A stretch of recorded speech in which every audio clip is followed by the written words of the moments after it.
ನೀವಿನ್ನೂ ನಮ್ಮ ಚಾನಲ್ಸ್ಗೆ ಸಬ್ಸ್ಕ್ರೈಬ್ ಆಗಿಲ್ಲ ಅಂದರೆ ಈ ಕೂಡಲೇ ಸಬ್ಸ್ಕ್ರೈಬ್ ಬಟನನ್ನು ಒತ್ತಿ, ಹಾಗೆ ಪಕ್ಕದಲ್ಲಿರೋ ಬೆಲ್ ಐಕಾನ್ನ ಕ್ಲಿಕ್ ಮಾಡಿ. ಕನ್ಯಾ ರಾಶಿಯವರ ಲವ್ ಲೈಫ್ ಹೇಗಿದೆ ಪ್ರಿಡಿಕ್ಷನ್ನ ನಾನಿವತ್ತು ನಿಮಗೆ ಹೇಳ್ತಾ ಇದ್ದೀನಿ. ಟ್ಯಾರೋ ಮುಖಾಂತರ ಮಾಹಿತಿನ ಕೊಡ್ತಾ ಇರೋದು. ನಿಮಗೆ ರೆಸೊನೇಟ್ ಆದರೆ ತೊಗೊಳ್ಳಿ, ಇಲ್ಲಾಂದರೆ ಬಿಟ್ಬಿಡಿ. ಮೆಸೇಜ್ ಅಂತ ಕೊಡೋದಾದರೆ ಖಂಡಿತವಾಗ್ಲೂ ಆ ವ್ಯಕ್ತಿ ನಿಮ್ಮನ್ನು ಆಯ್ಕೆ ಮಾಡ್ಕೋತಾರೆ ಅಂತ ನಾನು ಹೇಳ್ತೀನಿ. ಮೂಮೆಂಟ್ ಇದೆ ಲೈಫಲ್ಲಿ. ಮೆಸೇಜಲ್ಲಿ ನನಗೆ ಸ್ಟಾರ್ ಕಾರ್ಡ್ ಬಂದಿದೆ ಮತ್ತು ಅದು ಡೆಸ್ಟಿನಿ ಕೂಡ ಆಗಿದೆ. ಅವ್ರ ಜೊತೆ ಸೇರೋದು ನಿಮ್ಮ ಡೆಸ್ಟಿನಿ ಆಗಿದೆ ಅಂತ ನಾನು ಹೇಳ್ತೀನಿ, ಅದರ್ ಪರ್ಸನ್ ಜೊತೆ. ಫಸ್ಟ್ ಕಾರ್ಡ್ ನನಗೆ 4 ಆಫ್ ಪೆಂಟಿಕಲ್ಸ್ ಬಂದಿದೆ. ತುಂಬ ಪಾಸಿಟಿವ್ ಪರ್ಸನ್ ಅಂತ ಹೇಳ್ತೀನಿ, ಅಥವಾ ನೀವು ಕೂಡ ಆಗಿರ್ಬೋದು ಅಥವಾ ಅದರ್ ಪರ್ಸನ್ ಕೂಡ ಆಗಿರ್ಬೋದು. ತುಂಬ ಪಾಸಿಟಿವ್ ಪರ್ಸನ್ನು, ನೀವು ಅವ್ರ ಜೊತೆನೇ ಇರಬೇಕು, ಅವ್ರ ಜೊತೆನೇ ಮಾತಾಡಬೇಕು ಅನ್ನೋ ವಿಚಾರ ಇರುವಂಥ ಪರ್ಸನ್ ಅಂತ ನಂಗೆ ಅನಿಸುತ್ತೆ. ಈ ಥರ ನೀವು ಕೂಡ ಇರ್ಬೋದು. ಮೇ ಬಿ ನಿಮಗಾಗಿರ್ಬೋದು ಅಥವಾ ಅದರ್ ಪರ್ಸನ್ಗೆ ಆಗಿರ್ಬೋದು. ಹಳೆ ವಸ್ತುಗಳನ್ನು ನೀವು ಡಸ್ಟ್ಬಿನ್ಗೆ ಹಾಕೋದಿಲ್ಲ. ಹಳೆ ಯಾವುದೇ ಶರ್ಟ್ ಆಗಿರ್ಬೋದು, ಇಯರಿಂಗ್ಸ್ ಆಗಿರ್ಬೋದು, ನೀವು ಯೂಸ್ ಮಾಡೋ ವಸ್ತುಗಳು ಎಲ್ಲನೂ ಕಲೆಕ್ಟ್ ಮಾಡುವಂಥ ಮನಸ್ಥಿತಿ ಇರುವಂಥ ವ್ಯಕ್ತಿ ನೀವು. ತುಂಬ ಎಮೋಷ್ನಲಿ ಡ್ರೈನ್ಡ್ ಅಂತ ನಾನು ಹೇಳ್ತೀನಿ. ಮೇ ಬಿ ಅವರು ಕಟಕ್ ರಾಶಿಯವ್ರು ಕೂಡ ಆಗಿರ್ಬೋದು, ನೀವು ಕನೆಕ್ಟ್ ಆಗಿರೋ ವ್ಯಕ್ತಿ ಅಂತ ನಂಗೆ ಅನಿಸುತ್ತೆ. ಮೇ ಬಿ ನಿಮಗೆ ಆ ಪರ್ಸನ್ ಕಂಡ್ರೆ ತುಂಬ ಇಷ್ಟ, ಅದರ್ ಪರ್ಸನ್ಗೂ ಅಷ್ಟೇ. ಸೆಕೆಂಡ್ ಕಾರ್ಡ್ ನನಗೆ ಏಜ್ ಆಫ್ ವಾಂಡ್ಸ್ ಬಂದಿರೋದ್ರಿಂದ ನಿಮಗೆ ಆ ಪರ್ಸನ್ ಕಂಡ್ರೆ ತುಂಬ ಇಷ್ಟ ಅಂತ ಮತ್ತೆ ನಾನು ಹೇಳ್ತೀನಿ. ಮೇ ಬಿ ನೀವು ರೀಸೆಂಟ್ಲಿ ಏನೋ ಸೆಲೆಬ್ರೇಟ್ ಮಾಡ್ಕೊಂಡಿದ್ದೀರಾ ಅಂತ ನಂಗೆ ಅನಿಸುತ್ತೆ.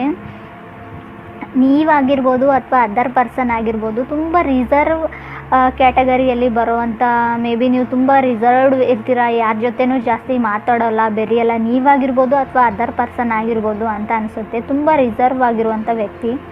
ಥರ್ಡ್ ಕಾರ್ಡ್ ನನಗೆ ಕ್ವೀನ್ ಆಫ್ ವಾಂಡ್ಸ್ ಬಂದಿರೋದ್ರಿಂದ ಮೇ ಬಿ ನೀವು ಮೊದಲೇ ರಿಲೇಷನ್ಶಿಪ್ಪಲ್ಲಿ ಇರೋರಾಗಿದ್ದರೆ, ಮೇ ಬಿ ಫೈರ್ ಸೈನ್ನಲ್ಲಿ ಇರೋರಾಗಿರ್ತಾರೆ, ಧನುರಾಶಿಯವರು ಆಗಿರ್ತಾರೆ, ಮೇ ಬಿ ಮೇಷ ರಾಶಿಯವರು ಆಗಿರ್ತಾರೆ ಅಂತ ನಂಗೆ ಅನಿಸುತ್ತೆ. ಮೇ ಬಿ ಕಟಕ್ ರಾಶಿಯವ್ರು ಕೂಡ ಆಗಿರ್ಬೋದು. ನಿಮಗೆ ಆ ವ್ಯಕ್ತಿನ ಕಂಡ್ರೆ ತುಂಬ ಇಷ್ಟ. ಮೇ ಬಿ ನಿಮ್ಮ ಲೈಫಲ್ಲಿ ಅವ್ರು ಬಂದಮೇಲೆ ತುಂಬ ಚೇಂಜ್ ಆಗಿದೆ ನೀವು ಲೈಫ್ನ ನೋಡೋ ರೀತಿ ಅಂತ ನಂಗೆ ಅನಿಸುತ್ತೆ. ಫೋರ್ತ್ ಕಾರ್ಡ್ ನನಗೆ 3 ಆಫ್ ಕಪ್ಸ್ ಬಂದಿರೋದ್ರಿಂದ, ಸಿಂಗಲ್ಸ್ ಆಗಿರೋದ್ರಿಂದ, ಸೊ 3 ಆಫ್ ಕಪ್ಸ್ ಬಂದಿರೋದು, ಮೇ ಬಿ ನೀವು ಮದುವೆ ಆಗಿರೋರಾಗಿದ್ದರೆ, ಮೇ ಬಿ ನೀವು ಪ್ರೆಗ್ನೆಂಟ್ ಇದ್ದೀರಾ, ಇವಾಗ ತುಂಬ ಹ್ಯಾಪಿಯಾಗಿದ್ದೀರಾ ಅಂತ ನಂಗೆ ಅನಿಸುತ್ತೆ. ಮದುವೆ ಆಗಿಲ್ಲ, ನೀವು ರಿಲೇಷನ್ಶಿಪ್ಪಲ್ಲಿ ಇದ್ದೀರಾ, ನೀವು ಲವರ್ಸ್ ಇದ್ದೀರಾ ಅಂದರೆ ಸ್ವಲ್ಪ ಕೇರ್ಫುಲ್ ಆಗಿರಿ. ಪ್ರೆಗ್ನೆನ್ಸಿ ಕಾರ್ಡ್ ಬಂದಿರೋದ್ರಿಂದ ಪ್ರೆಗ್ನೆನ್ಸಿ ಕೂಡ ತೋರಿಸ್ತಾ ಇದೆ, ಬಿ ಕೇರ್ಫುಲ್ ಅಂತ ನಾನು ಹೇಳ್ತೀನಿ. ತುಂಬ ಹ್ಯಾಪಿಯಾಗಿದ್ದೀರಾ, ತುಂಬ ನೀವಾಗಿರ್ಬೋದು ಅಥವಾ ಅದರ್ ಪರ್ಸನ್ ತುಂಬ ಮಿಸ್ಟೀರಿಯಸ್ ವ್ಯಕ್ತಿ ಅಂತ ನಾನು ಹೇಳ್ತೀನಿ. ಸೀಕ್ರೆಟ್ನ ಅಷ್ಟೊಂದು ಬೇಗ ಫೀಲಿಂಗ್ಸ್ನ ಶೇರ್ ಮಾಡಲ್ಲ ಅಂತ ನಂಗೆ ಅನಿಸುತ್ತೆ. ಫಿಫ್ತ್ ಕಾರ್ಡ್ ನನಗೆ 10 ಆಫ್ ವಾಂಡ್ಸ್ ಬಂದಿದೆ ಮತ್ತು 9 ಆಫ್ ಸ್ಪಾಟ್ಸ್ ಬಂದಿರೋದ್ರಿಂದ ನೀವೇ ಥಿಂಕ್ ಮಾಡ್ತೀರಾ ಅದರ್ ಪರ್ಸನ್ ಬಗ್ಗೆ. ಯಾವಾಗಲೂ ಆ ಪರ್ಸನ್ ಬಗ್ಗೆ ನೀವು ಯೋಚನೆ ಮಾಡ್ತಾ ಇರ್ತೀರಾ ಅಂತ ನಂಗೆ ಅನಿಸುತ್ತೆ.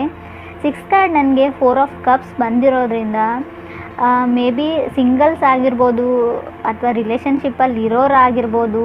ಮೇ ಬಿ ನೀವು ಯಾರಿಗೋ ಅಪ್ರೋಚ್ ಮಾಡಿದ್ದೀರಾ, ನಿಮ್ಮನ್ನು ಅವ್ರು ರಿಜೆಕ್ಟ್ ಮಾಡಿದ್ದಾರೆ, ಅಥವಾ ನಿಮಗೆ ಯಾರೋ ಅಪ್ರೋಚ್ ಮಾಡಿದ್ದಾರೆ, ನೀವು ಕೂಡ ಅವ್ರನ್ನ ರಿಜೆಕ್ಟ್ ಮಾಡಿರ್ಬೋದು.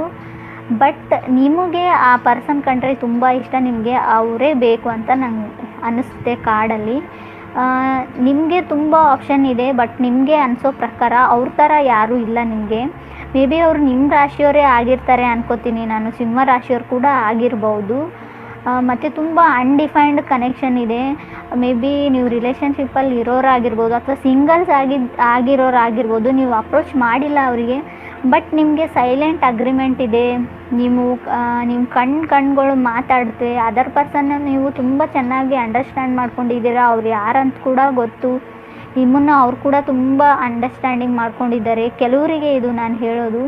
7th ಕಾರ್ಡ್ ನನಗೆ ಮೂನ್ ಕಾರ್ಡ್ ಬಂದಿದೆ. ಮೂನ್ ಕಾರ್ಡ್ ಅಂದರೆ ನಿಮ್ಮ ಮೇಲೆ ನಿಮಗೆ ನಂಬಿಕೆ ಇರಲಿ, ಖಂಡಿತ ಒಳ್ಳೆಯದಾಗುತ್ತೆ ಅಂತ ನಾನು ಹೇಳ್ತೀನಿ. ಮೂನ್ ಕಾರ್ಡಲ್ಲಿ ಮೇ ಬಿ ಮೂಡ್ ಸ್ವಿಂಗ್ಸ್ನ ತೋರಿಸುತ್ತೆ.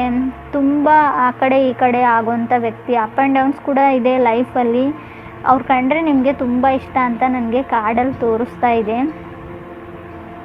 ಮೇ ಬಿ ನೀವು ಅಪ್ರೋಚ್ ಮಾಡ್ತೀರಾ ಅಂತ ಅವ್ರು ಅಂದ್ಕೊಂಡಿದ್ದಾರೆ, ಅಥವಾ ಅವ್ರು ಅಪ್ರೋಚ್ ಮಾಡ್ತಾರೆ ಅಂತ ನೀವು ಅಂದ್ಕೊಂಡಿದ್ದಾರೆ. ವೇಟಿಂಗ್ ಇದೆ. ನೀವು ತುಂಬ ಕಮ್ಯುನಿಕೇಷನ್ನಲ್ಲಿ ಇಲ್ಲ, ಕಮ್ಯುನಿಕೇಟ್ ಆಗಲ್ಲ ನೀವು, ಆದರೂ ಕೂಡ ನಿಮಗೆ ಅವ್ರು ಕಂಡ್ರೆ ಇಷ್ಟ, ಅವ್ರಿಗೂ ಕೂಡ ನಿಮ್ಮ ಕಂಡ್ರೆ ಇಷ್ಟ. ಸಿಂಗಲ್ಸ್ಗೆ ಖಂಡಿತ ನ್ಯೂ ಪರ್ಸನ್ ಬರ್ತಾರೆ. ಕ್ವೀನ್ ಆಫ್ ವಾಂಡ್ಸ್ ಬಂದಿರೋದ್ರಿಂದ ಖಂಡಿತ ಅವ್ರು ಫೈರ್ ಸೈನ್ನಲ್ಲಿ ಇರೋರಾಗಿರ್ತಾರೆ, ಮೇ ಬಿ ಧನು ರಾಶಿಯವರಾಗಿರ್ತಾರೆ, ಇಲ್ಲ ಅಂದರೆ ಮೇ ಬಿ ಸಿಂಹ ರಾಶಿಯವರೇ ಆಗಿರ್ತಾರೆ, ಮೇ ಬಿ ಇಲ್ಲಾಂದರೆ ಮೇಷ ರಾಶಿಯವರು. ಖಂಡಿತ ಈ 3 ರಾಶಿಗಳಲ್ಲಿ ಖಂಡಿತ ಒಬ್ಬರಂತರೂ ನ್ಯೂ ಪರ್ಸನ್ ಎಂಟ್ರಿ ಆಗುತ್ತೆ ಲೈಫಲ್ಲಿ ಅಂತ ಹೇಳ್ತೀನಿ. ಕಮಿಟ್ ಆದರೆ ತುಂಬ ಡೆಸ್ಟಿನಿ ಇದೆ. ಮೇ ಬಿ ನನಗೆ ರಿಲೇಷನ್ಶಿಪ್ಪಲ್ಲಿ ಇರೋರಾದರೆ ನೀವು ಈಗಾಗಲೇ ಬ್ರೇಕಪ್ ಆಗಿದೆ ರೀಸೆಂಟ್ಲಿ, ಮತ್ತೆ ಅವ್ರು ನಿಮ್ಮ ಲೈಫಲ್ಲಿ ಬರೋ ಚಾನ್ಸಸ್ ಕೂಡ ಇದೆ ಅಂತ ನಾನು ಹೇಳ್ತೀನಿ. ನನ್ನ ಮಾಹಿತಿ ನಿಮ್ಗೆ ಇಷ್ಟ ಆದರೆ ನನ್ನ ಚಾನಲ್ಗೆ ಸಬ್ಸ್ಕ್ರೈಬ್ ಮಾಡಿ.